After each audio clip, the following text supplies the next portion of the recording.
است تو فریاد رس، تو مشکل کشا و کمک کننده. خداوندا غیری تو دیگر پشت و پناهی نداریم، فریاد رس نداریم، کمک کننده نداریم. خدایا به فریاد ما مظلومان و بیچارگان برس. خدایا از این بیماری، از این ویروس، از این غزدی، از این ابتلا، از این امتحان، خدایا ما بندگانت را نگه دار. خدایا ما طاقت عذاب تو نداریم. خدایا واقعا این عذاب توست.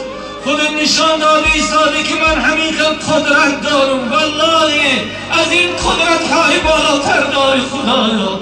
با عادی ترین چیز جهان لرزاندی خدایا. پروردگار این دستا را به سوی تو بلند میکنی. خدایا از این بیماری، خدایا این ملت زیبای ما را خدایا خودت نجات ده، خودت کمک کن. خدایا خودت فرمودی و من یتوکل علی الله فهو حسبه. کسی توکل به خدا کنه خدا خودش بسنده است. خودت برای ما بسنده و کفایه کننده است. خدایا پروردگارا از درگاهت التجا میکنیم این دستای ما را خدایا خشک خالی باز مگردان. خدایا این وطنی زیبای ما که واقعا زیباست، خدایا از این غزدی نجاتش ده، کمک کن. خدایا جوانان غریب داریم در غریبی، آنها هم غم زده هستند چون که بیماری در آنجا بسیار شد. خدایا اون جوانان زیبای ما را نگهبان باش، مشکلیاشون خدایا آسان کن. از این بیماری خدایا آنها هم نجات ده. خدا ساق و سلامت با سری بلند و وطن بازگشتشون خدایا نصیب.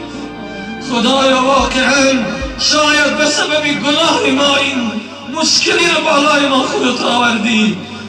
خدایا واقعا گناهگاریم، واقعا پیش تو شرمندیم، واقعا تو را نشناختیم، واقعا نعمتهای تو را نشناختیم، واقعا شکر تو را به جا نیاوردیم. سبحانک ما شکرناک حق شکرک. خدایا خودت فرمودی که در همه حالت ها من به فریاد بندم میرسم. و قال ربکم ادعونی استجب لکم ان الذین یستکبرون عن عبادتی سیدخلون جهنم داخلی. خدایا ما پیروی از این آیه میکنیم، ما را در زیر این آیه قرار بدی. خودت گفتی که از من طلب دعا بکنه، پیش من گریه بکنه گفتی، پیش من دستاتان بلند بکنه گفتی. خدایا این دستای ما را خشک خالی باز مگردان. خدایا در سوره زمر فرموده بودی لا تقنطوا من رحمت الله، هیچگاه از رحمت من ناامید نشه. خدا ناامید نیستیم، فقط شیطان ناامید است. ما را ناامید مگردان. خدایا از این مشکل ها این ملت زیبای ما را نجات ده. تمام جهان امروز گرفتار است. خدایا یک امریکا 2 تریلیون دلار جدا کرده ہے، لکن ما چیزی نداریم، فقط دست به دامن تو هستیم. خدایا به فریاد ما برس. خدایا از این بیماری، از این غزدی، این ملت زیبای ما را خودت نجات ده، خودت کمک کن. ما فقط پشت پناه به تو داریم خدایا، کسی نداریم، فریاد رسی نداریم. اللهم ایاک نعبد و ایاک نستعین.